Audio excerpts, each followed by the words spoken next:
todo, todo lo que estudiamos, los temas que tenemos deben de una u otra forma ayudar a entender algo de nuestro presente. ¿Está claro? Algo de nuestro presente. Por eso que la historia es análisis. La historia es comprensión.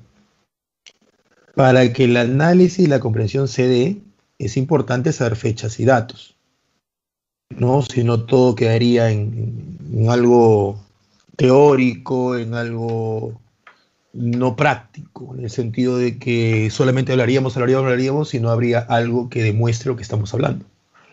Entonces, es importante, pero la historia no es pues solamente data y fecha, como se enseñaba hace 200 años, y que desgraciadamente hasta el día de hoy algunas personas piensan como profesores que eso es historia. Fecha, dato, nombre, fecha, dato, nombre, fecha, dato, nombre, y piensan pues que ser profesor de historia es saberse pues cuánto calzaba Napoleón, ¿no? Cuando en realidad pues enseñar al alumno es enseñarle a explicarle algo. Ahora, aquí va toda esta introducción, a que la clase de hoy nos va a permitir entender las bases de la democracia actual, porque en algún momento, creo que esa clase no la hice con ustedes, pero es probable que por eso le haya comentado, la democracia nuestra no se basa pues en la democracia griega. Ya tenemos aportes de ellos, obvio, pero la democracia nuestra como tal se basa en la francesa, en la francesa. Y las bases de lo que Francia realizó se hallan en la Ilustración, ¿ya? La Ilustración, en teoría, es la responsable de que todos nosotros hoy estemos escuchando esta clase y yo la esté dictando. Porque la Ilustración es la que pone, en teoría, la idea de que todos los seres humanos somos iguales. Entonces, como todos somos iguales, yo, nieto de campesinos, puedo estar dictando una clase. Si estuviéramos en el mundo y en la sociedad como la presentaba antes de la Ilustración, yo debía ser campesino. Porque la forma de ascenso o de cambio no era aceptable en una sociedad pre-Ilustración. Ahorita vamos a ver eso, Yadir. Eso también eso quiero explicarlo. Gracias, no te preocupes. Te lo voy a responder y lo voy a aclarar, ¿no? De dónde es la Ilustración. ¿Me entiende? Entonces, esa es una. Dos, si no fuera por la Ilustración y luego por la Revolución Francesa, que es la puesta en práctica de la Ilustración, hoy día no estarían pues en el salón, no solamente nosotros, como les digo, sino cerrado a las chicas. Porque las mujeres, ya, las mujeres están educándose, o bueno, me retracto, retrocedo. Se han educado y están ahora en clase en una especie de repaso, gracias a que existe una palabrita que se llama igualdad. Y esa palabrita que es igualdad viene con los ilustrados. Si esa palabrita no existiera, obviamente la igualdad que el hombre reconoce en la mujer no existiría. Y la mujer tendría pues poca formación intelectual, casi nula, y se le vería pues más que nada como una persona de cuestiones domésticas y casi propiedad del hombre. ¿Me entiendes? Entonces es eso. Sí, Juan. Entonces se lo debemos a los ilustrados. Es más, el simple hecho de que ustedes decidan en casa, oye, papá el día de semana, mamá también, los dos están cansados de hacer trabajo presencial o remoto, ¿no? Y papá dice, ¿sabes qué? No quiero cocinar hoy día, ¿no? O mamá dice, no quiero, dependiendo de quién cocine en casa. Y ya sabes que vamos a comprarnos un delivery. y están, ponte, ustedes son clásica familia nuclear, ¿no? Papá, mamá y hermano. En esta clásica porque está desapareciendo. Y dicen, ya, ¿qué compramos? ¿Pollito, no? ¿O pizza? Y por ahí ya comienzan los gritos, ya, votación. Lo que quieren pollo, levanten la mano. Y papá levanta la mano. Pizza con su pancito al ajo, ¿no? Con su tal vez su ravioles, su cosita ahí. ¿Quién quiere? Y los otros, mamá y hermano y hijos levantan la mano, ¿no? 3 contra 1, mayoría gana. Papá probablemente, como él dicho que él quiere comprar, él va a poner el dinero. O sea, él tiene el poder económico. Él va a poner el dinero. Pero pide una votación, donde todos tienen el mismo peso en la votación. Y al final, 3, mamá y 2 hijos, decidieron que sea, ¿cómo se llama? Pizza. Mayoría gana. Mayoría gana. Entonces, eso que es tan común, tan cotidiano, ya, eso se lo debemos a la ilustración. Porque eso que es tan cotidiano, tan familiar, tan doméstico, replícalo en una sociedad y eso es una votación para presidentes. Donde no pasa aquí porque ¿cómo te sentirías tú si al final papá dice eso, ya votación, y dice, ya sabes qué, va a ser pollo, pero papá dijiste, no, acá al final yo soy el papá, yo soy el que manda y yo pongo la plata. Ahora se ha visto. Eso es injusto. Ya, así era el mundo antes de la ilustración. Solo que el papá era el rey. Y los hijos era el pueblo. Y no importara cuántos hijos sean. El papá ordenaba y mandaba. Y hasta ahora hay papás que hacen eso, ¿no? Seamos sinceros, hay papás que hacen esa sala, ¿no? A su madre, Danilo, tu papá sí decía para todos. Él es un... Nada, a todos. Me parece genial, ¿no? Entonces, ¿me entiendes? Entonces, vamos con el tema. Vamos a compartir pantalla.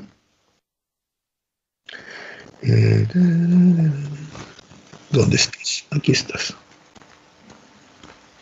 Mi padre ni conoce de libre. Uy, esto no es. Este es. Borro aquí. Y aquí.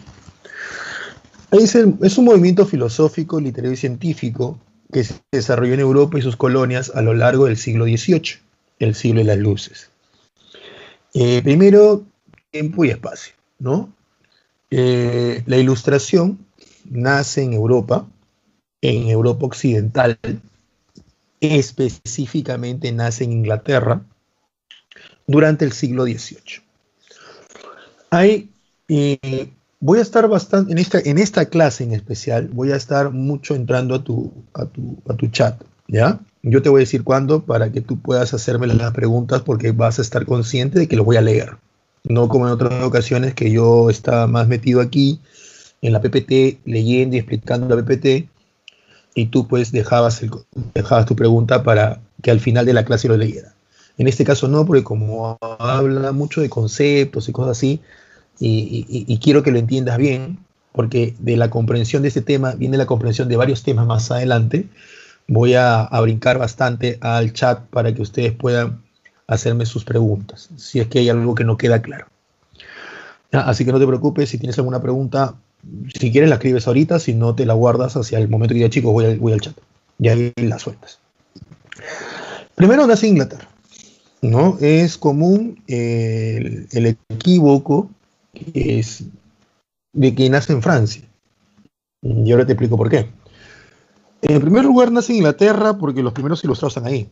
En segundo lugar es porque Inglaterra tiene los elementos y las condiciones para que ahí naciera. No te dije nada, en realidad no te he dicho nada hasta ahorita. Te explico. En la Inglaterra del siglo XVII, no voy a entrar en muchos detalles porque esto lo voy a volver a hacer, pero lo voy a volver a hacer de manera más detenida para una clase específica que es la Revolución Industrial, ¿ya? Pero te voy adelantando un poquito. Entonces, en la Inglaterra del siglo XVII, Inglaterra políticamente era distinta a las demás monarquías europeas de Occidente. O sea, distinta a España, Portugal, Francia, Prusia, etc. ¿En qué sentido? En el sentido que para el siglo XVII, lo común, por así decirlo, en Europa Occidental eran monarquías de corte absolutista, o sea, reyes con poderes absolutos, reyes que concentraban todos los poderes en ellos. No es raro que sea en el siglo XVII donde un rey francés, Francia era la potencia del siglo XVII, España lo fue en el siglo XVI, un rey francés en el siglo XVII llamado Luis XIV, él soltar una frase que hasta el día de hoy nadie ha comprobado que lo dijera, pero siempre se le atribuye a él, la frase de el Estado soy yo. ¿Qué significa eso? Para ti y para mí el Estado lo conforman tres poderes. El poder legislativo, que es el poder que se encarga de dar leyes, el poder ejecutivo, que es el poder que se encarga de aplicar las leyes dadas por el poder legislativo, y el poder judicial, que es el poder que se encarga de hacer cumplir las leyes aprobadas por el poder legislativo y aplicadas por el poder ejecutivo. Esos son los tres poderes. Luis XIV, el famoso rey Sol, rey de Francia, él era los tres poderes.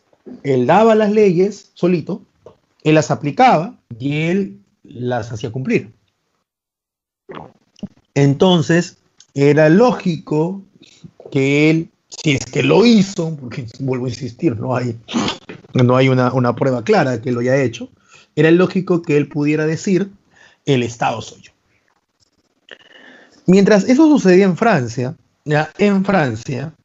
en Inglaterra, a unos kilómetros al norte, a unos cientos de kilómetros al norte, Inglaterra tenía un rey que no podía decir eso. No solamente ello, en la misma época de Luis XIV, un rey intentó, hizo el amague, el queco, la finta de querer hacer algo parecido y lo decapitaron. Imagínate, ¿eh?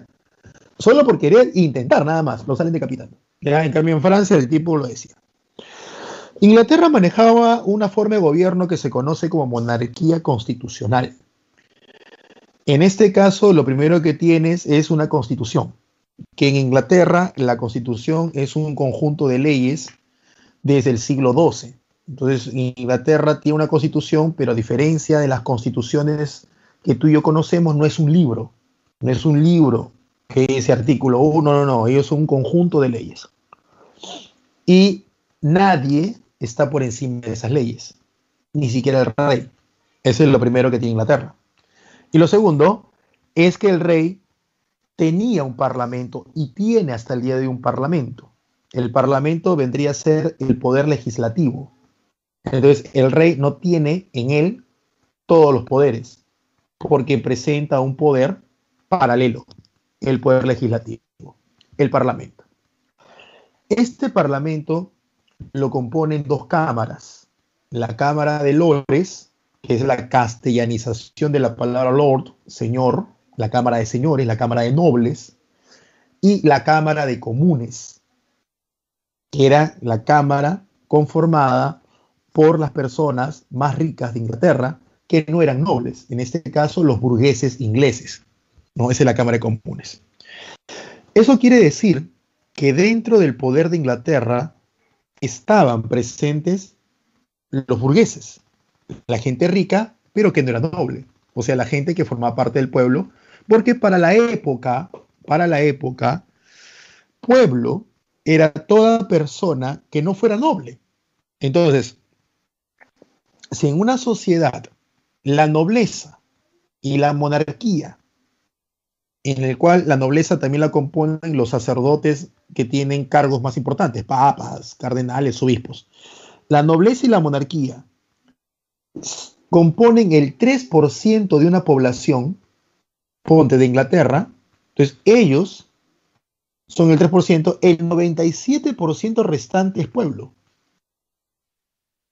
Pero quiero que me entiendas esta parte, ¿eh? A diferencia de nosotros, que por lo general hoy, nosotros decimos pueblo a la gente pobre económicamente hablando, en la Inglaterra del siglo XVII, en la Francia del siglo XVII, en la Europa del siglo XVII, pueblo no tenía que ver por el poder económico, pueblo tenía que ver por la condición social.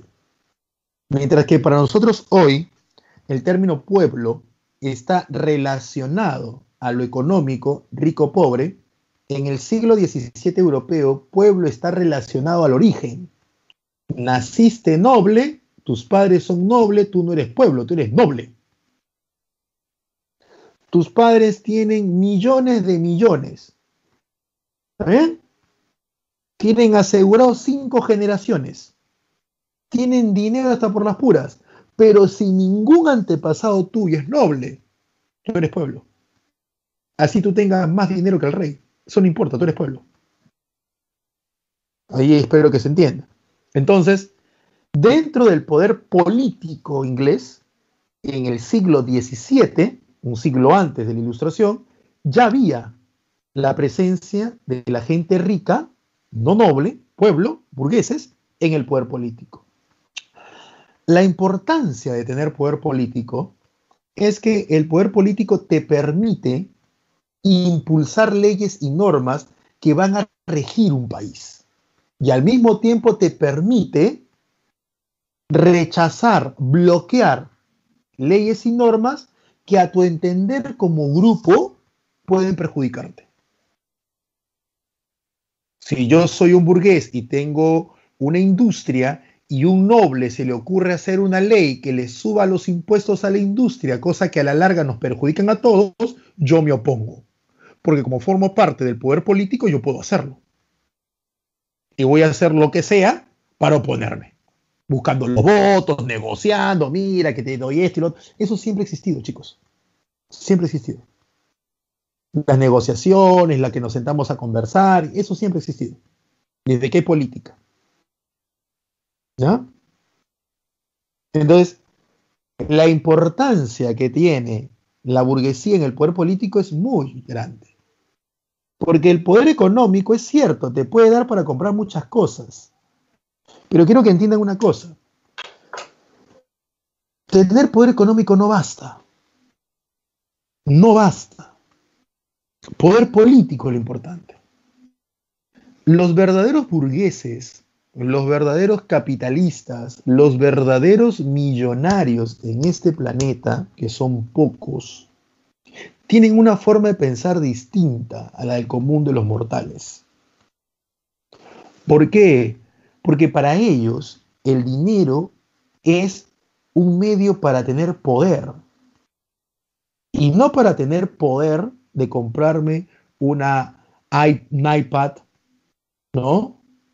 No para tener poder para comprarme un Ferrari, un Lamborghini, para comprarme pues no sé, el penthouse en el edificio más caro de Dubái, o para comprarme un reloj de $500,000. No, no para eso sirve el dinero desde la concepción burguesa, del verdadero burgués. El que hace eso es el pobre que tiene plata y que no sabe qué hacer con el dinero. Es como esos cachorritos que están encerrados todo el día en la casa y tú los sueltas y el cachorrito corre para todos lados, no sabe qué hacer con su libertad. Ese es lo que hace el pobre que tiene dinero. Ejemplo de ello, miren los futbolistas. ¿Me entiendes? El verdadero hombre, el verdadero burgués, el que ha forjado dinero de la nada, ese tipo sabe que el poder está en la política y que el poder económico te permite respaldar lo que más tarde harás con la política. Porque desde la política tú puedes impulsar leyes que suban impuestos a la competencia. Puedes impulsar leyes que cierren las importaciones protegiendo tu mercado y protegiendo tu industria. Y de esa manera tú vas a tener mercado monopolizándolo. O puedes tú bloquear impuestos que te vayan a perjudicar a ti como industria.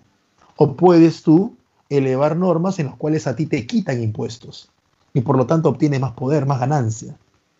Puedes financiar presidentes o candidatos a la presidencia como el Banco de Crédito. ¿Me entiendes? Ese es poder.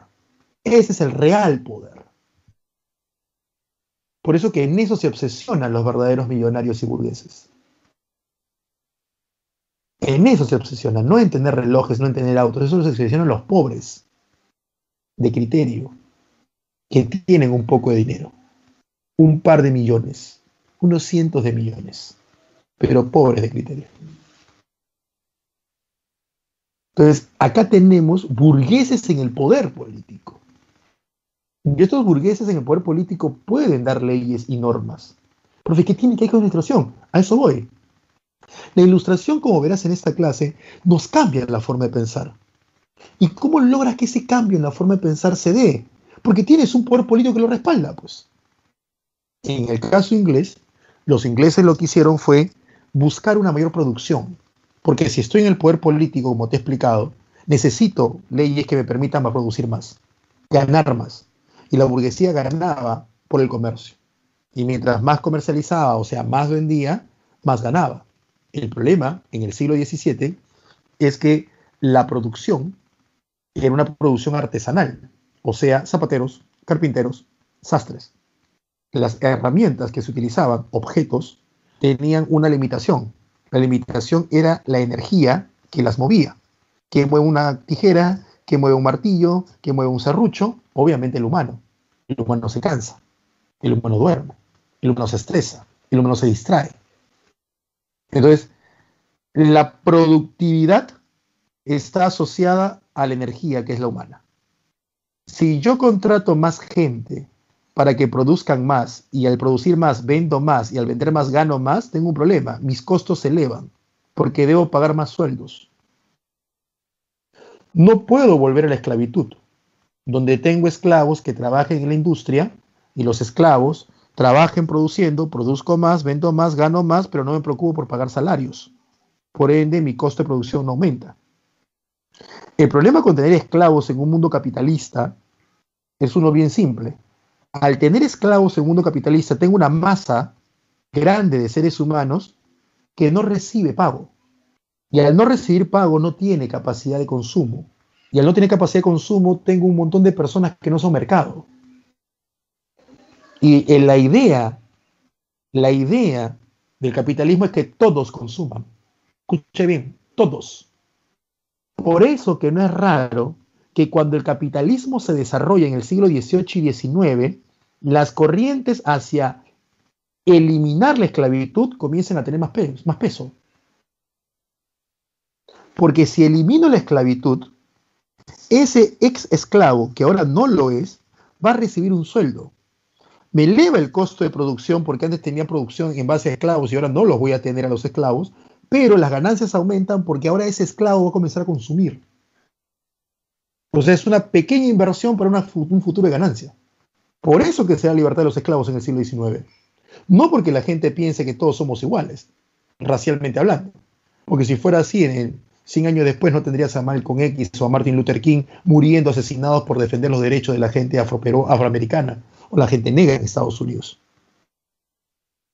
Entonces, esa es la importancia. ¿Y qué es lo que hacen los burgueses para poder desarrollar una mayor economía?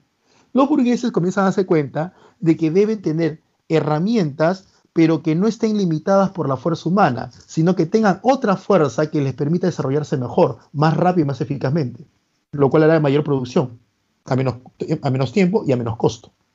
Entonces, para llegar a lo que tú ya ves, a lo que estoy diciendo, la revolución industrial, tiene que haber un movimiento donde haya un desarrollo de la ciencia.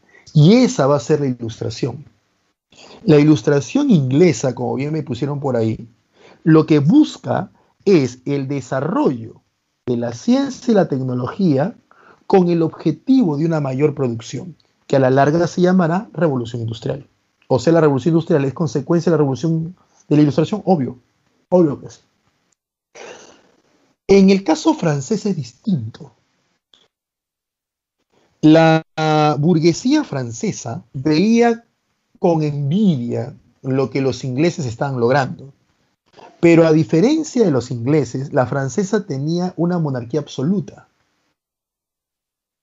Mira cómo es la seguidilla, mira cómo es la secuencia. Tengo una monarquía constitucional en Inglaterra.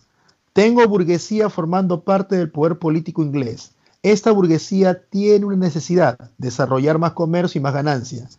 Impulsa creando la ilustración, donde, yo ahora te voy a explicar la ilustración, es un movimiento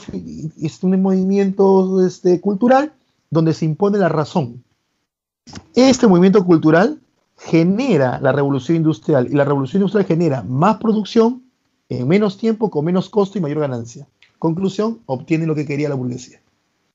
La burguesía francesa ve con envidia lo que ha hecho la inglesa y quiere lo mismo.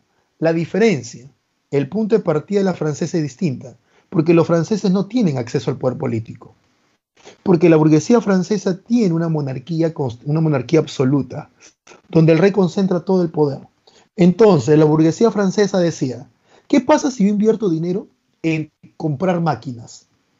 Y yo hago industria como ha hecho Inglaterra. ¿Qué me asegura que mañana el rey, que tiene todo el poder junto con sus nobles, que son sus consejeros, deciden elevar los impuestos? ¿Qué pasa si mañana deciden cobrarnos más? Eso va a elevar mis costos y al final no obtendré la ganancia. Pero yo no tengo ninguna seguridad de que el rey no lo vaya a hacer, porque yo como burgués no tengo acceso al poder, como si lo tuvo la burguesía inglesa.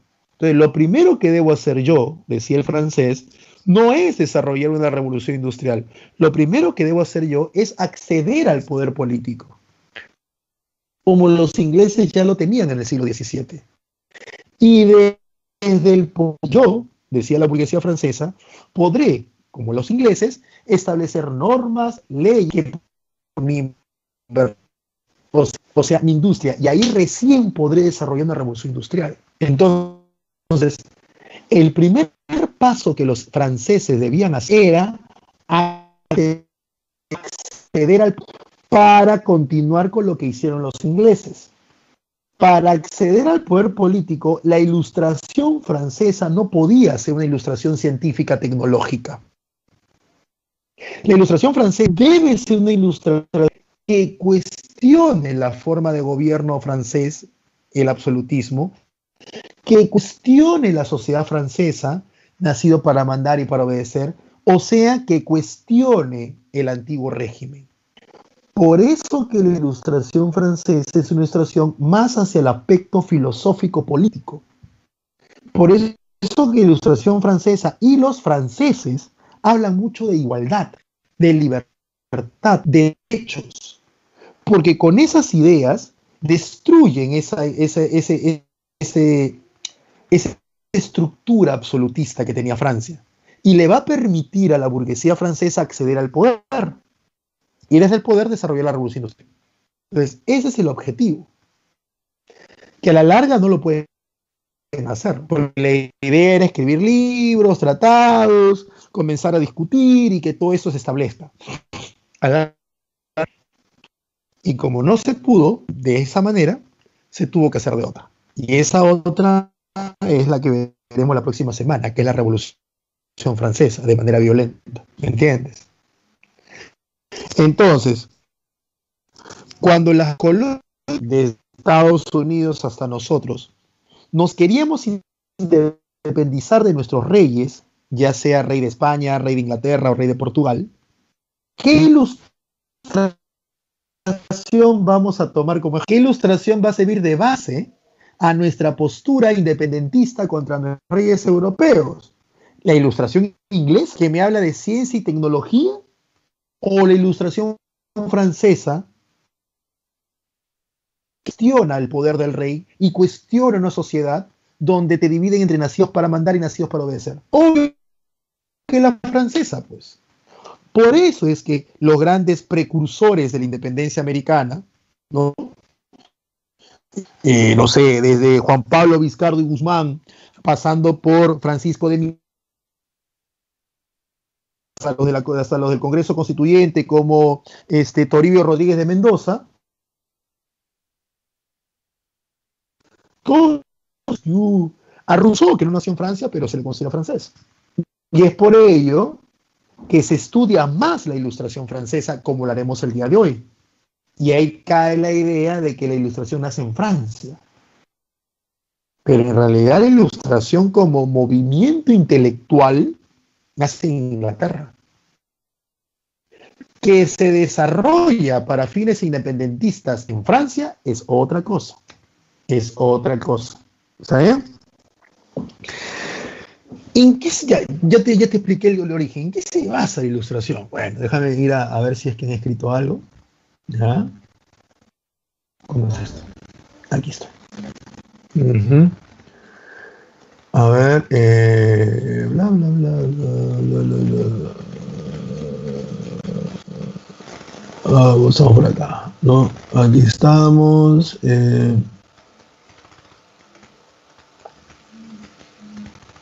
Sí, sería bueno, Juan, eso lo intentamos a las buenas.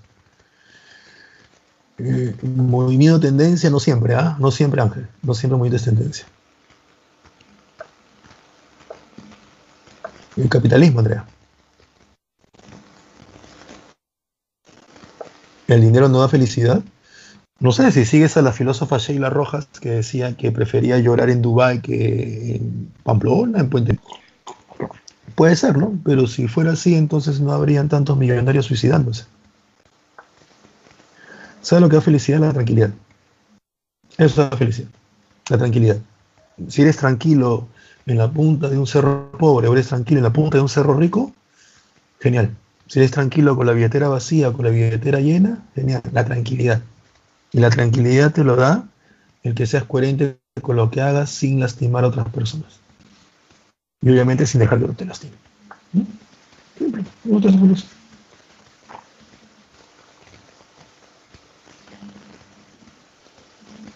Acá dice José, entonces, ¿qué soy? Bueno, José, si tú no sabes, estamos complicados, menos nosotros.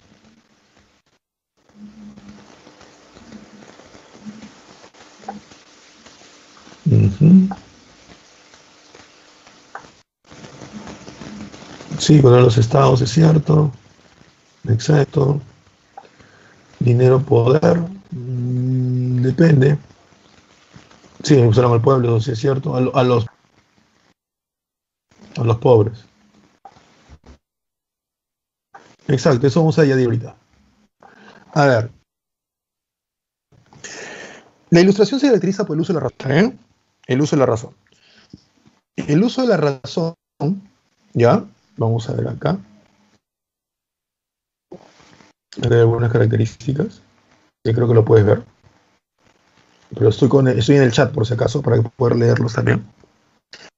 El uso de la razón lo que implica es que toda persona debe sustentar como una idea real, como una verdad, aquello que ha demostrado o aquello que está demostrado y comprobado. Es como una verdad. ¿Se entiende? Esto tiene que ser aceptado como una verdad. O sea, la Tierra es esfera, achatada en los polos como quieras, pero es una verdad demostrada, es una verdad comprobada, es una verdad. Entonces no hay cuestionamiento en ese punto, porque la ciencia lo ha demostrado, y algunos dicen, no, profe, que la NASA hizo eso, que es mentira, y ¿qué NASA había en Grecia? Si ya los griegos de la época de Sócrates lo decían, que había NASA en Grecia. Estados Unidos había nacido más o menos 2000 años antes de la conquista o de la llegada a América. O sea, no tiene lógica. ¿Me entiendes? Pero hay gente que dice, ¿usted cómo sabe? ¿Usted cómo sabe? Mira, cuando yo escucho gente que me dice, ¿usted cómo sabe? ¿Usted cómo sabe? De una verdad demostrada científicamente, no me tomo la molestia de responderle. No me tomo la molestia. Porque esa persona ha tomado libremente la decisión de ser ignorante. Y él es libre de serlo. Es así, es simple, es libre de serlo. Tiene el derecho a serlo. Lo que no tiene es el deber de obligarme a sufrir su ignorancia. Porque es algo que también voy a hablar dentro de un rato, derecho y deber. Pero vuelvo al punto. La ilustración te dice que todo conocimiento tiene que ser demostrable, verificable, comprobable. Los ilustrados te decían algo muy simple. Tú no puedes opinar de algo que no has investigado. Tú no puedes opinar de algo que no tienes pruebas. En una discusión, tú lo que tienes que primero preocuparte en que tu argumento tenga un razonamiento y una coherencia lógica. Ah, entonces ve. Y luego, y luego, que aquel razonamiento que hayas llegado y que hayas expuesto tenga bases, en el sentido de que tenga demostración y comprobación. O sea, que te estés basando en algo que ha sido aceptado y que ha sido experimentado o ha sido comprobado. No en algo que tú crees. Y si vas a decir algo que tú crees, tendrías que comenzar con la frase yo pienso, yo creo en base a esto, o yo creo porque es mi sentir. ¿Se entiende? Pero yo no puedo ir diciendo las cosas son así, ¿por qué? Porque en mi casa lo son. Porque mi casa no es una buena muestra de todo el planeta. Profe, pero yo lo he visto, sí, pero los científicos no se basan en la observación, se basan en la observación bajo un método científico. No son la observación. Porque si solamente fuera la observación, seguiríamos creyendo pues, que la carne putrefacta genera gusanos, cuando no es así. La carne putrefacta no genera gusanos, los insectos son los que generan los gusanos, que se posan en la carne putrefacta, la carne podrida o putrefacta. Pero la observación me daría esa falsa percepción. Pero un método científico no. Lo que sucede es que de este mundo, en este planeta, menos del 3% de las personas buscan que lo que opinan, lo que hablan, que razonan, tengan base científica. Porque para ser sinceros, más del 50% de lo que sabemos o conocemos no tenemos forma de demostrarlo ni de comprobarlo. Solo nos basamos en algo. Todos saben.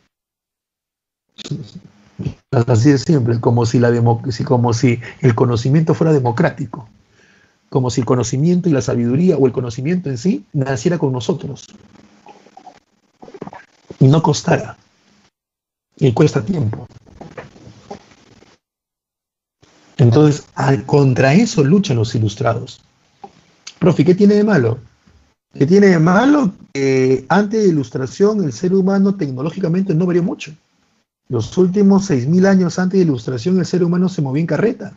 Con la ilustración, olvídate, pasamos de carreta a ferrocarril, de ferrocarril a auto, de auto a autos superveloces, aviones que solo podían llevar una persona en la Primera Guerra Mundial, aviones que podían llevar 1 tonelada de peso en la Segunda Guerra Mundial, que es la bomba atómica. Salimos del espacio en la década del 50. Mira, 50 años después del primer avión ya salimos del espacio. El satélite Sputnik de los rusos, la primera de ser vivo que es la perrita laica de los rusos, Yuri Gagarin, el primer astronauta ruso, o primer astronauta en realidad de la historia, Valentina Tereshkova, la primera mujer que sale del espacio, y los gringos que se quedaron picones, colocaron un hombre en la luna, que no sé para qué lo colocaron, y ahí tienes a Neil Armstrong. En la década del 90 colocamos un satélite que fue a Venus, y en el 2000 colocamos el robot Curiosity. Digo colocamos como raza, no como nosotros como peruanos. Y dentro de 15 años van a mandar una misión tripulada a Marte. Humanos, obviamente. O sea, ven el avance. ¿No? No, Jesús Juan. Nil al revés es Lien.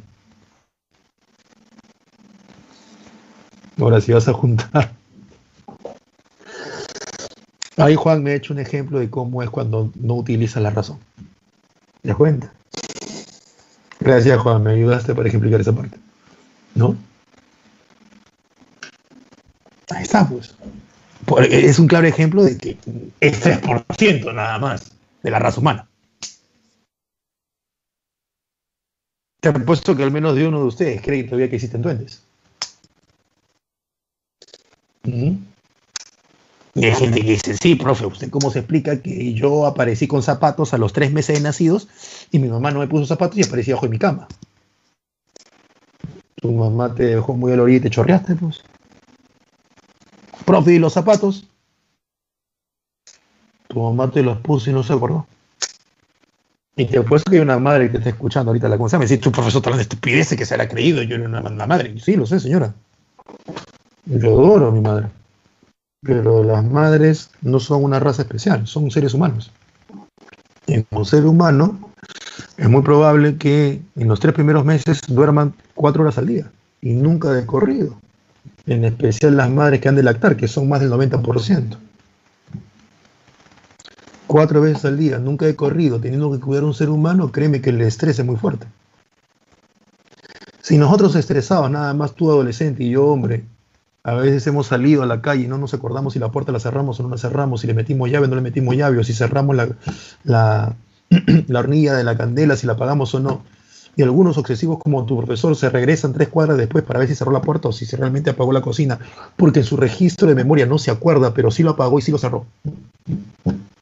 Ahora imagínate una madre que tiene 3 horas a 4 horas de sueño al día, encima con hijos mayores que le están hinchando la paciencia y con un esposo que a veces ni lo ayuda. ¿Crees que se va a poderse acordar cuando está en piloto automático si le puso o no le puso los zapatos al niño? Ah, no, pero es mucho más lógico y racional pensar que un ser sobrenatural, ¿no?, cruzó el espacio-tiempo rompiendo la física cuántica y utilizó todo ese poder que tiene, ¿sabes para qué? No para conquistar el mundo, no, no, para ponerle zapatos a un niño y bajarlo de la cuna. Eso es mucho más lógico.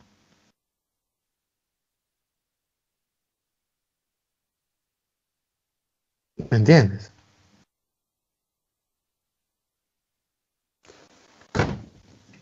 Pero te digo, más del 50% de lo que sabemos no lo podemos demostrar. Pero lo sabemos, ¿por qué? Porque todos lo saben. Ahí sí nos basamos en la mayoría. Todos lo saben. Oh, ya, pues muchachos, hace 800 años todos sabían que la Tierra era plana y están equivocados. Hace 400 años todos sabían que la Tierra era el centro del universo y están equivocados. Hace 3 minutos todos sabían que habían duendes y estaban equivocados. Simple y llanamente utilizando la lógica. Eso es lo que buscaban los ilustrados. Y eso les genera a ellos un gran uso de la razón. Uso de la razón. ¿Saben? Esa es la idea. Usar la razón. Vamos a ver un poquito este esquema que está acá. ¿Ya? A ver. Perdón. Aquí dice, ¿no? Nace en Europa el siglo XVIII. ¿Por qué le dicen siglo de las luces? Porque para ellos las luces, el conocimiento es como la luz. Ellos decían así, el conocimiento demostrable, obviamente, el conocimiento que es así, es demostrable. El conocimiento es la luz que ilumina en esta oscuridad de ignorancia. Y es cierto. Es cierto. ¿Entiendes? El conocimiento es la luz que ilumina, pero ojo, el conocimiento no de memes. El conocimiento no de un artículo que encontré en internet. El conocimiento demostrado.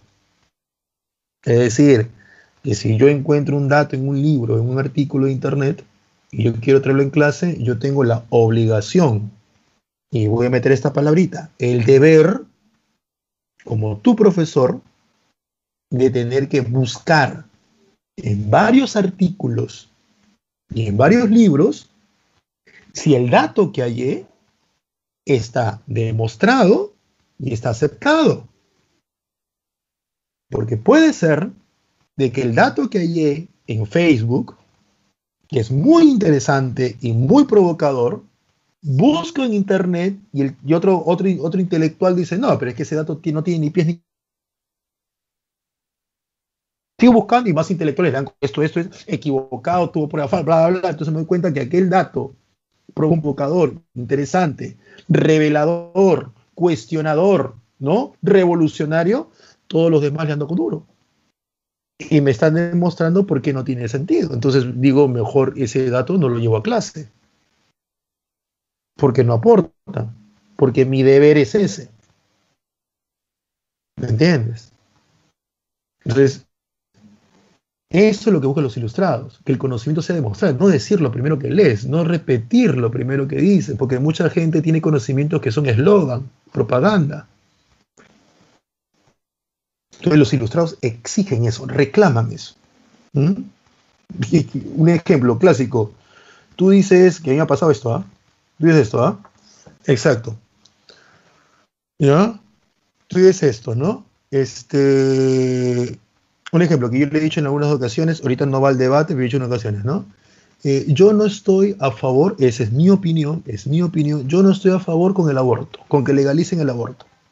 No estoy a favor. Ahora, hay abortos que son clínicos, que es porque el niño va a morir y de todos modos por alguna malformación va a morir o pone en peligro la vida de la madre, entonces sí.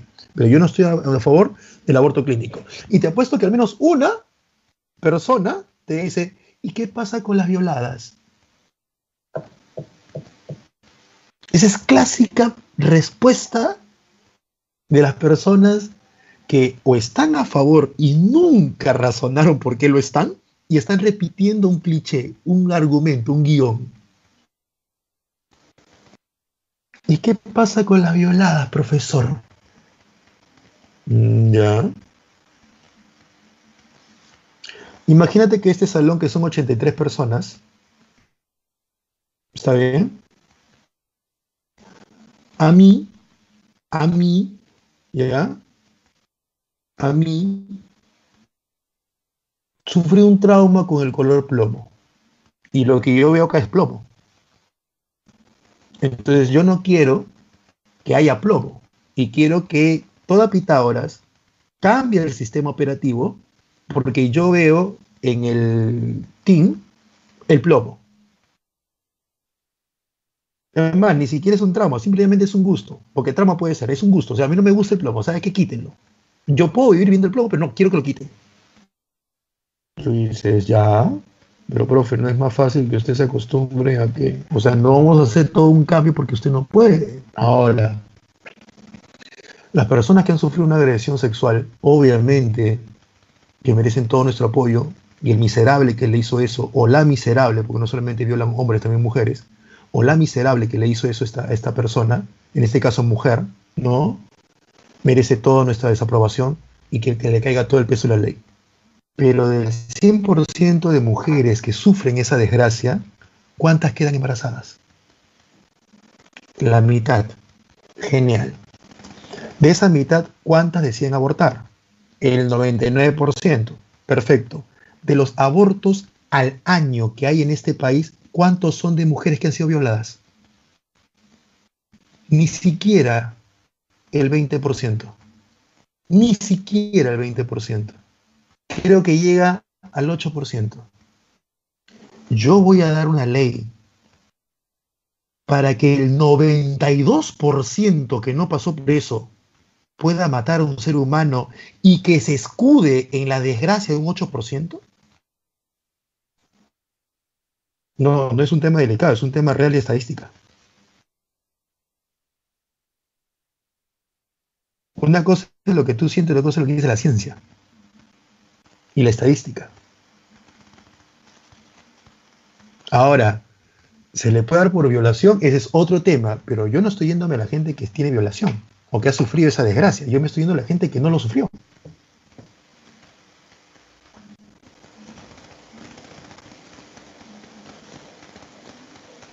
¿Mm? Yo me estoy yendo a la gente que no lo sufrió y que coge como escudo a la gente que sufrió esa desgracia. Y no estoy hablando de un país donde la religión católica, a la cual tanto culpan, haya prohibido la venta de preservativos o de profilácticos. En cualquier farmacia se encuentra. Y no estoy hablando de un país donde no hay acceso al conocimiento alturado, científico y educado. Cuando puedes entrar a internet, hay hasta app para eso. Y la responsabilidad de uno va a significar la muerte de un ser humano que solamente porque dicen que no tiene sentimientos y no se terminó de formar hay que matarlo. Otros me siguen argumentos nazis que me dicen, no, profe, pero si una persona no tiene condiciones económicas, mejor que aborte al niño. Ah, hay que matar al pobre antes que nazca. Ahora, ¿qué somos? Hegels. Perdón, ¿qué somos? Hitler, Himmler. ¿Qué somos? Algunos me pueden estar diciendo, profe, está usted totalmente equivocado. Ya, chévere. Te acabo de armar un argumento lógico y racional, con pruebas. Refútalo con pruebas.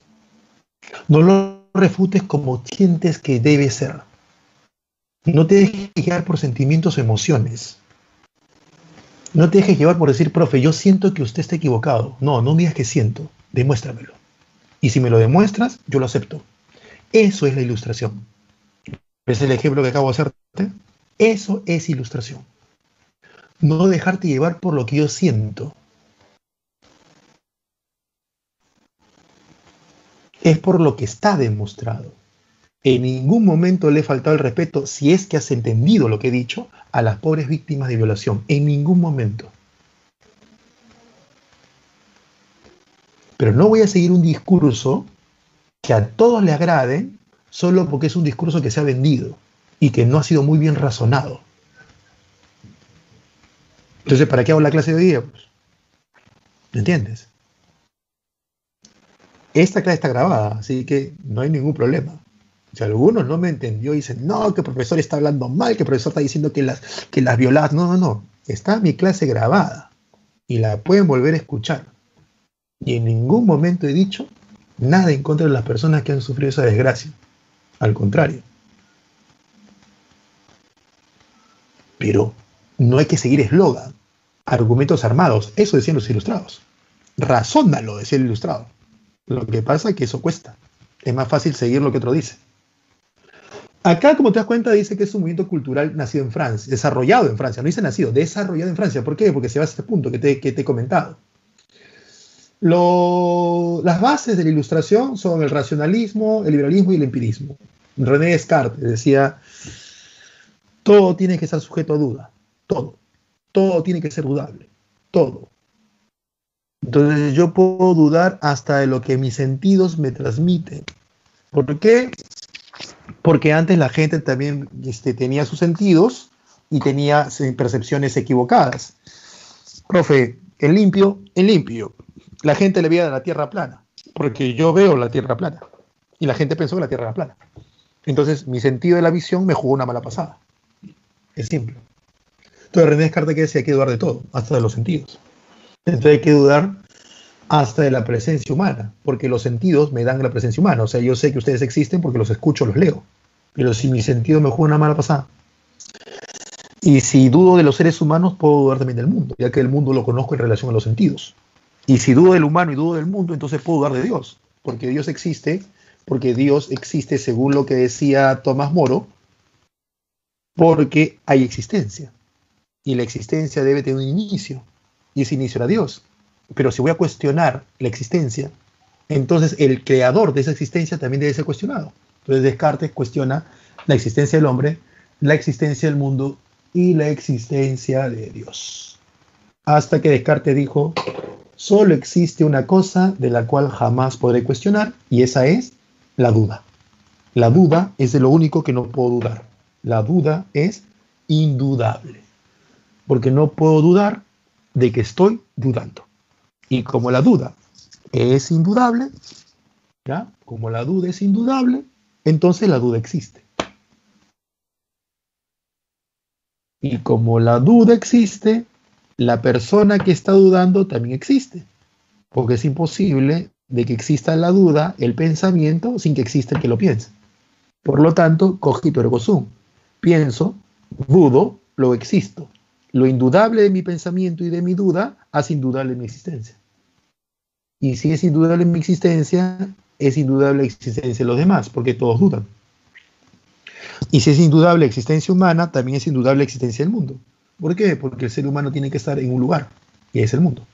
Y si el hombre existe y el mundo existe, la existencia existe, aunque suene redundante. Y si existe la existencia, por lo tanto, existe el creador. Dios existe. Esa es la comprobación de René Descartes de la existencia del hombre, la existencia del mundo, la existencia de Dios, padre de la filosofía moderna. Características, amor a la naturaleza. Los ilustrados amaban la naturaleza porque hallaban la naturaleza no solamente en las plantitas y en los animales, sino en todo, leyes, reglas, normas. Y esta vez no se la estaban pues achacando a un conocimiento, a una sabiduría supraterrenal como el Dios, como sería Dios, sino se lo estaban achacando pues a leyes que la naturaleza tenía, ¿no? Fe en la razón humana. Claro, tenemos fe en que el ser humano, por ser un ser racional, no solamente se deje llevar por sus sentimientos egoístas, sino también por la cuestión racional, ¿no? Esta fe en la razón humana te daba la idea de felicidad. Entonces, otra característica de los ilustrados es que se puede alcanzar la felicidad, ¿ya? Alcanzar la felicidad. ¿Cómo es eso? Sí, uy, ¿qué hice? Acá estoy. Me chuté. A ver. Todo menos delgado, se puede pagar un delito con otro delito. Ese sí le escuchaba, ese José. José dice, no se puede pagar un delito con otro delito. Ese es un argumento que utilizó un abogado acerca de no se puede. eh, este abogado lo utilizaba para también negar el aborto en caso de violación, ¿no? Sí, sí, Yadira, el racionalismo sí, se desarrolla en Francia. Ujú. Vamos con esto, ¿no? Vamos con esto. ¿Se puede alcanzar la felicidad? Sí. Una de las cosas que también los ilustrados tienen como característica es la búsqueda de la felicidad. Sé que es una película triste, pero es verdad.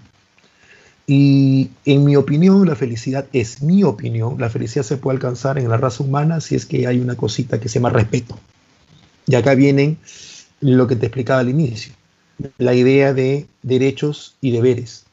Estamos acostumbrados a solamente reclamar derechos, y nos damos cuenta que el derecho es una cara de una moneda que obviamente tiene dos caras, y la otra cara es el deber. ¿Y nuestros deberes? ¿Dónde están? Si estamos en guerra y yo paso hambre, porque estamos en guerra, estamos siendo casi invadidos, y yo paso hambre y veo que mi hija pasa hambre, y tengo información vital acerca de un ataque de mi país, y viene un soldado, un oficial del otro país, el país enemigo, el país invasor, y me dice, ¿sabes qué? Te vamos a pagar para que tú y tu hija puedan comer y tengan una vida próspera, pero sabemos que tú tienes información vital acerca de un ataque. Y yo le doy la información, porque yo tengo derecho a la vida, y mi hija también. Y el país enemigo tiene la información, y ataca a mi país, y lo conquista. ¿Me entiendes? Al final mi país logra después de mucho tiempo liberarse y se enteran que fui yo y me llevan a juicio.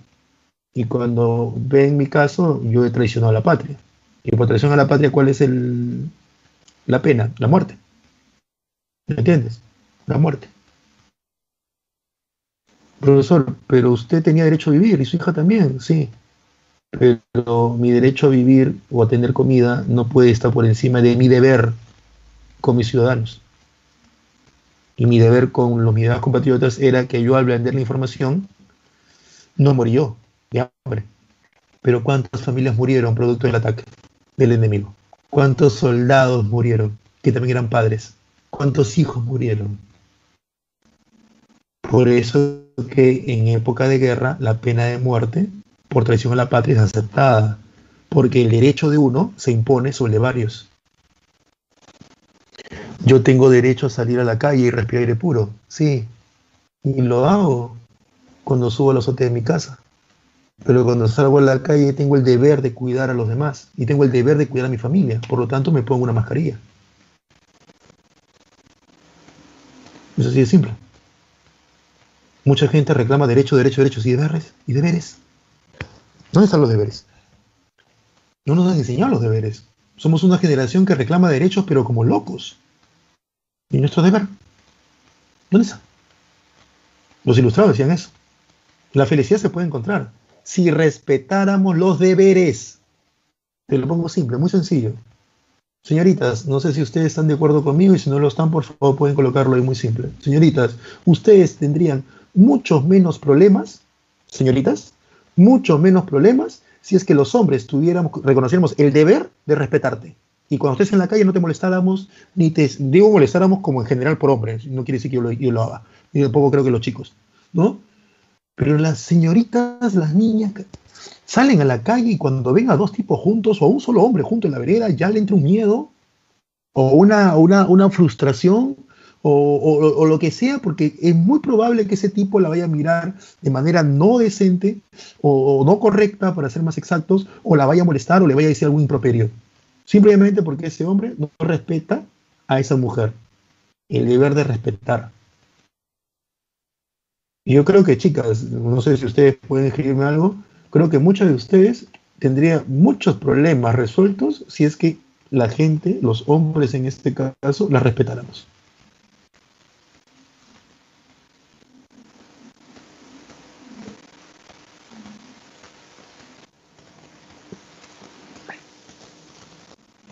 Claro.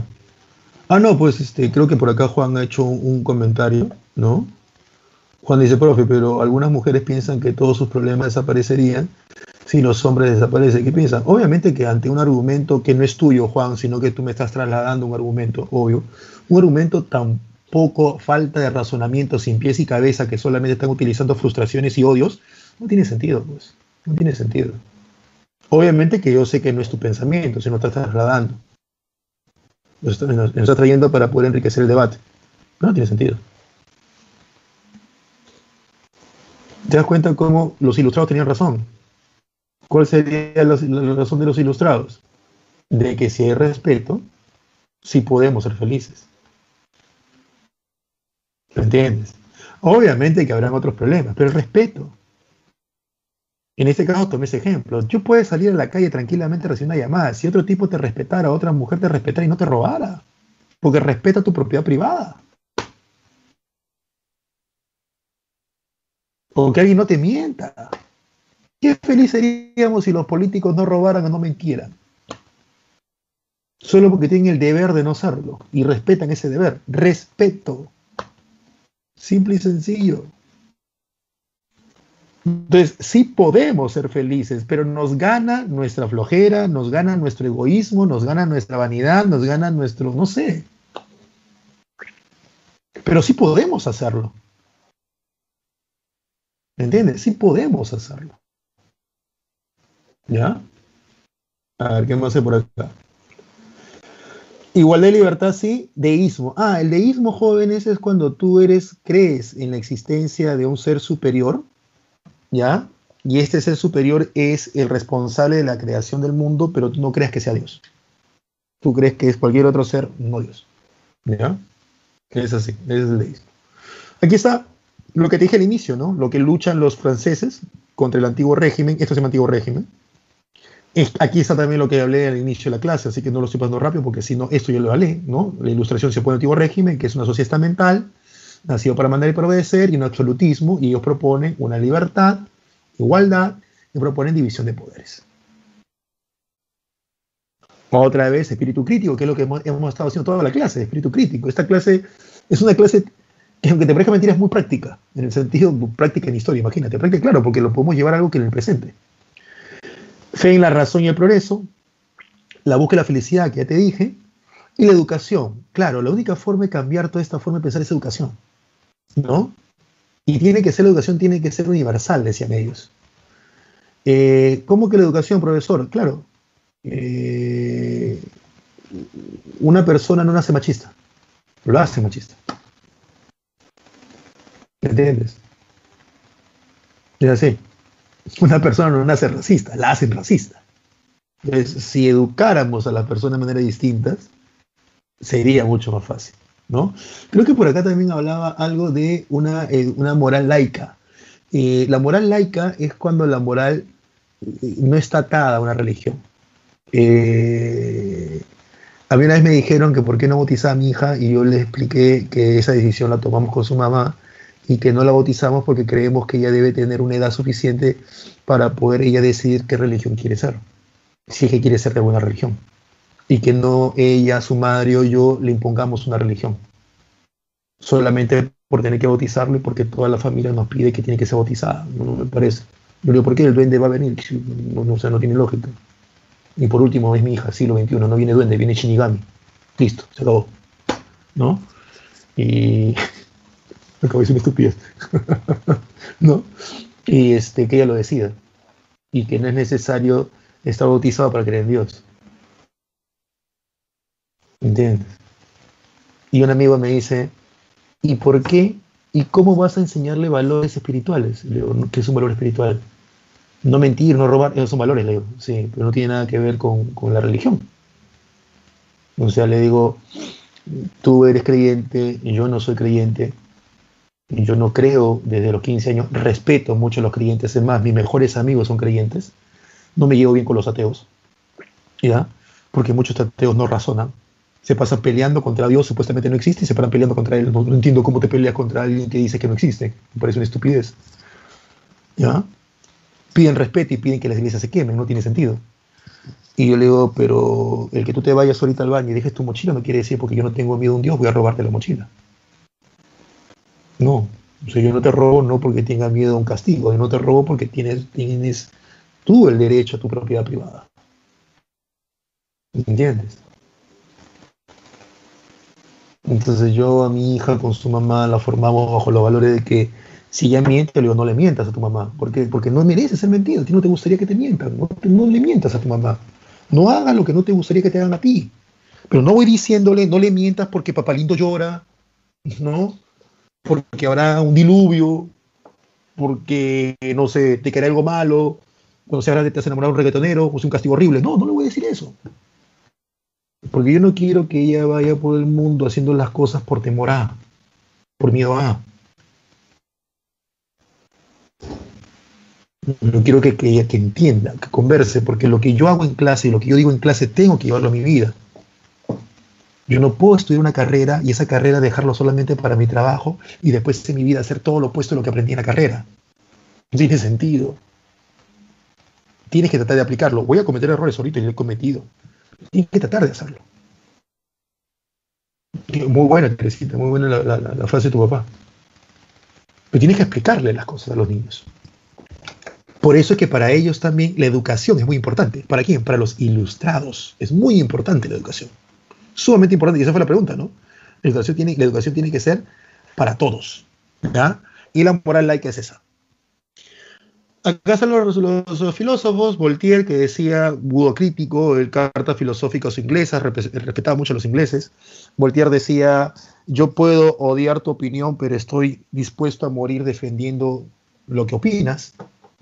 Pero ojo, no toda opinión es respetada. Eso sí la tengo clarísima. ¿Ya? No toda opinión debe ser respetada. ¿Por qué? Porque ese es otro cliché, ¿no? El cliché que dicen, si no compartes, respeta. No, te han mentido. O sea que si viene acá un idiota y me comienza a hablar que los nazis estaban bien, que bueno los judíos, que porque no comparto su opinión debo respetarla, no, estoy equivocado. Yo tengo derecho a opinar, pero mi opinión no puede ofender a nadie, perdón, no puede generar odios ni generar violencia. Es así de simple.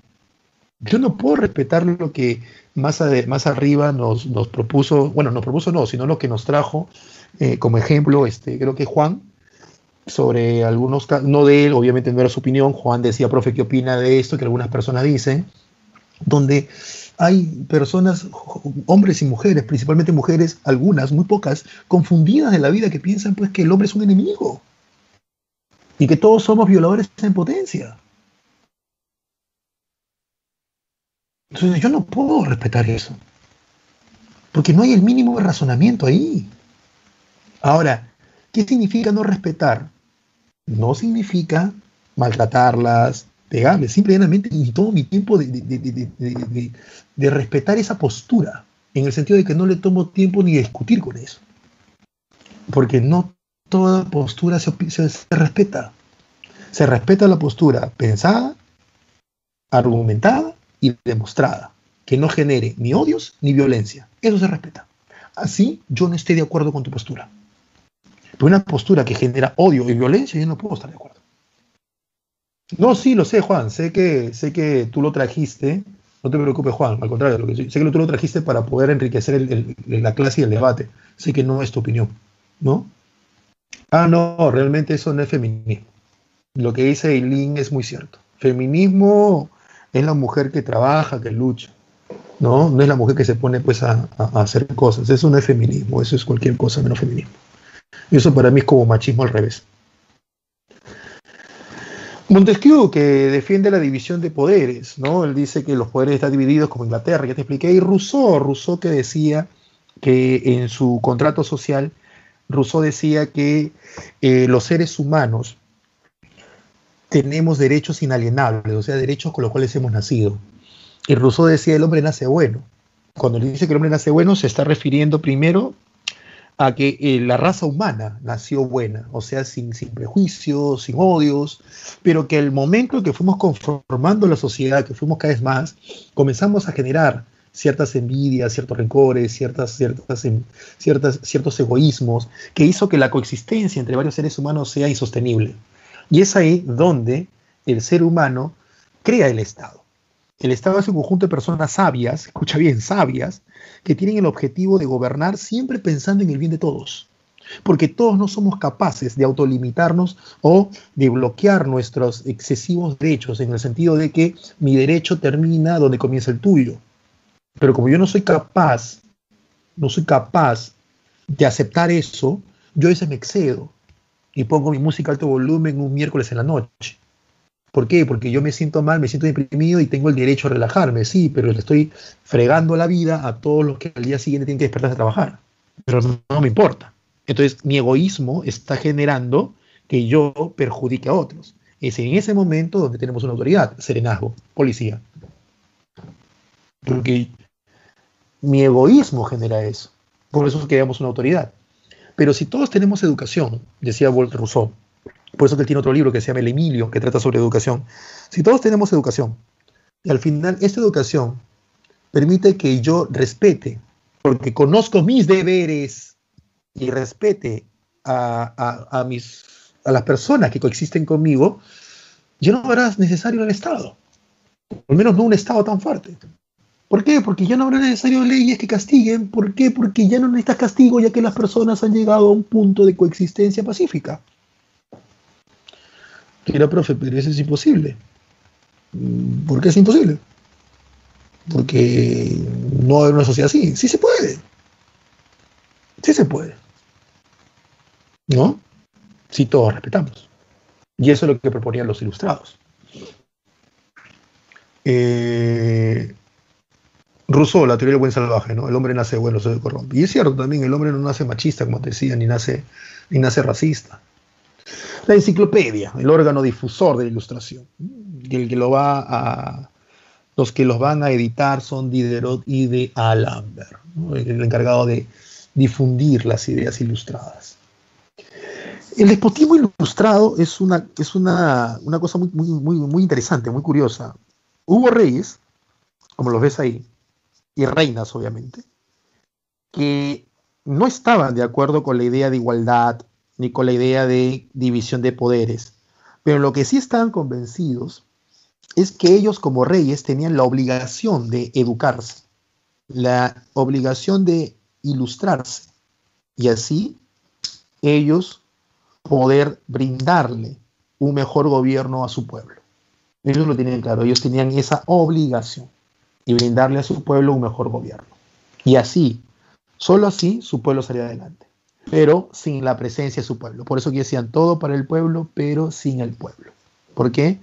Todo para mi pueblo, pero sin la presencia de ellos, porque no somos iguales. O sea, ellos mantenían la idea de desigualdad y mantenían la idea de concentración de poder, pero usaban la ilustración para que ellos, como reyes, gobernaran.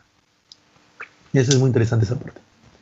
Y por último, en la economía, que eso lo ven ustedes también en economía, tenemos la fisiocracia, que en Francia se desarrolla, donde para ellos la riqueza es la tierra, y en Inglaterra tenemos a Adam Smith, que él decía que es el trabajo, que luego esto va a influir fuertemente en Marx, Karl Marx, porque si te das cuenta, Karl Marx también es influenciado por los ilustrados, es obvio, Karl Marx no descubre la pólvora, ¿no? Esa idea de que no debe haber Estado, ¿de dónde crees que lo sacó?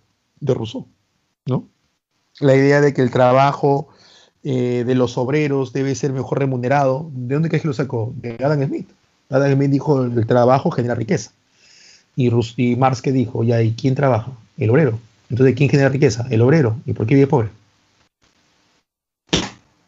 ¿Entiendes? O sea, Marx, Engels, no inventa la pólvora. Ellos están trayendo algo, pero no lo toco porque eso vamos a verlo en su momento. A ver, algunos comentarios que ustedes hayan colocado. O preguntas que quieran hacer. Sí, esa es la idea de la sociedad nace, el hombre nace bueno, la sociedad lo corrompe, ¿no? La enciclopedia en realidad lo edita Katia y Diderot y de Alembert. La enciclopedia es un conjunto de artículos de varios ilustrados, entre ellos Rousseau, Montesquieu, Diderot, pero no es un texto así, es como su mismo nombre, ¿no? Son varios tomos de artículos. ¿No? Sí, Katia, el proletariado son los trabajadores, son los trabajadores de las fábricas. A ver, voy a ponerte las preguntas de la semana, de esta semana. Permíteme que deje compartir. ¿Ya?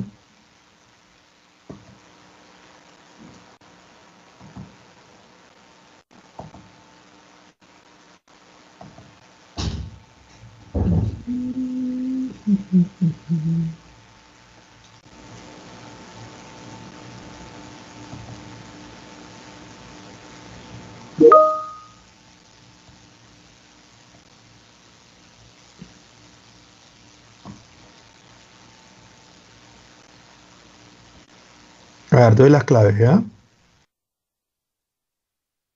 Voy a volver a compartir aquí. Ahí tienes. De la pregunta número uno, me habla del despotismo ilustrado y me dice qué relación o cuál era su propuesta acerca de la religión. Y bueno, ellos, en este caso, ellos lo que hacen es permitir la existencia y desarrollo de otras religiones. Eso es lo que hacen ellos. O sea, ellos permiten. Entonces, en la pregunta número uno, la clave es la C.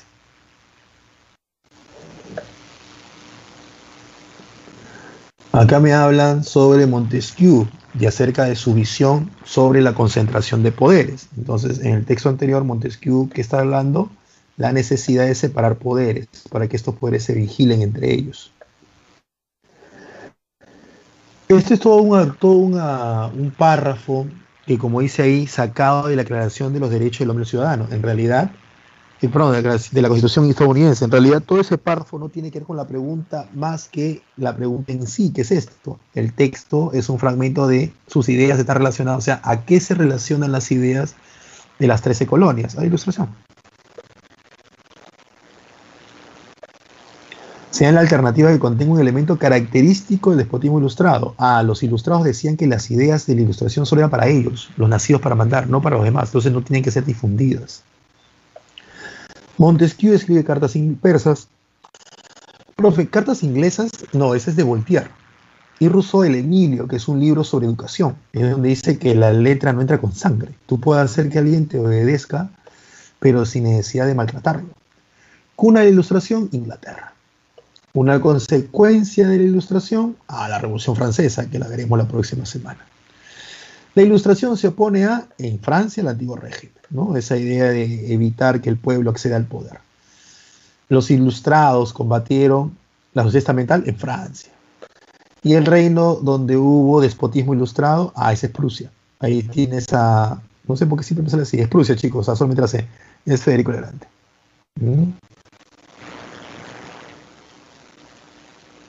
A ver, ¿qué más han comentado por acá?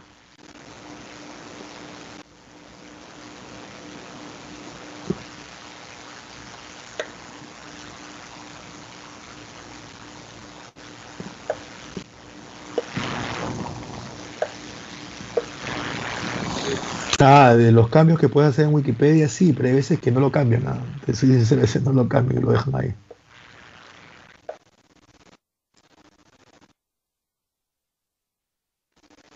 De la 3 no te preocupes, sí te lo voy a colocar. De la 5 es la A y de la 3 es la D, dedo.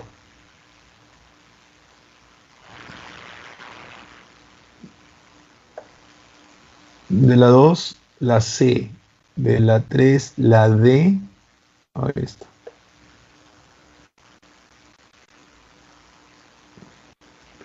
No, no hay problema. ¿Alguna pregunta, alguna duda, algún comentario? Algunos me entendieron, otros tal vez me entendieron y han terminado odiándome. Me hubiera gustado, en serio, Ada. Una de las cosas que me hubiera gustado mucho es ser psicólogo. Pero me di cuenta que no iba a ser psicólogo. O sea, sé que a la edad de ustedes hay cosas que les gusta y no saben a qué dedicarse como carrera. Y eso es lo más complicado, ¿no? Diferenciar entre lo que te gusta y lo que te apasiona. ¿Saben? Y yo me hubiera gustado psicología, pero mi problema es que yo utilizaría la psicología, he leído algunas cosas, tengo muchos amigos de psicólogos y he conversado con ellos y aprendo mucho de ellos, pero yo lo utilizaría de una manera egoísta. O sea, lo he utilizado más para conocer a las personas y evitar que, ¿me entiendes? No conocer y ayudar. Le no, este pata es así, ¿sabes qué? Me alejo. Ah, está flaca por acá, me alejo, ¿no? Y cuando he tenido, pues, enfrentamientos con otras personas, ¿no? Es agarrar y en base a eso destruirlos, ¿no? Pero no es que el agrado de tratar de ayudar. Entonces me di cuenta que no iba a ser un buen psicólogo, ¿no? No iba a ser un buen psicólogo. En cambio me gustaba la historia, ¿no? Entonces me gusta la psicología, me gusta la literatura, pero me apasiona la historia. ¿Mm?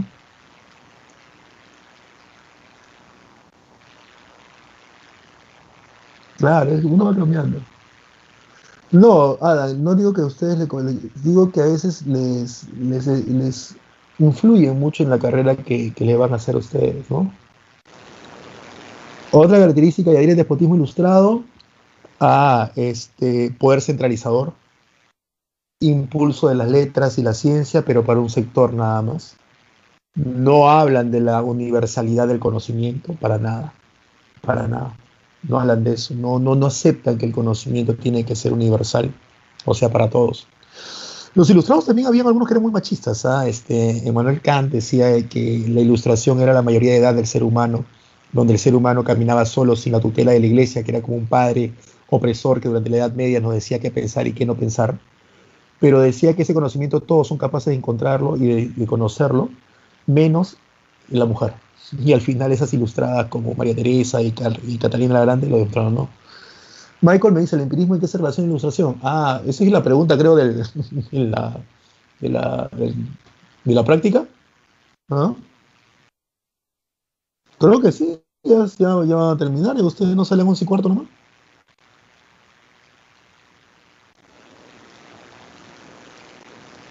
La diapo la vez pasada me olvidé, me hizo acordar la señorita y la subí, ahora la voy a subir también.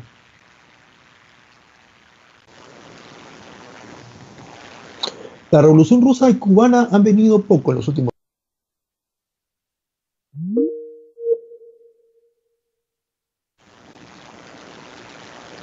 Faltando 10 minutos, por eso no estoy compartiendo ya PPTs, he hecho las claves y estoy conversando con ustedes, porque estoy viendo la práctica de ustedes. Ya pueden entrar a la práctica ya. Así que ya saben, chicos, a leer, a investigar, a razonar, y si algo no sabe, mejor no opine, ¿no? Mejor no opine. No discutan porque al final quedamos mal hablando de algo que no sabemos.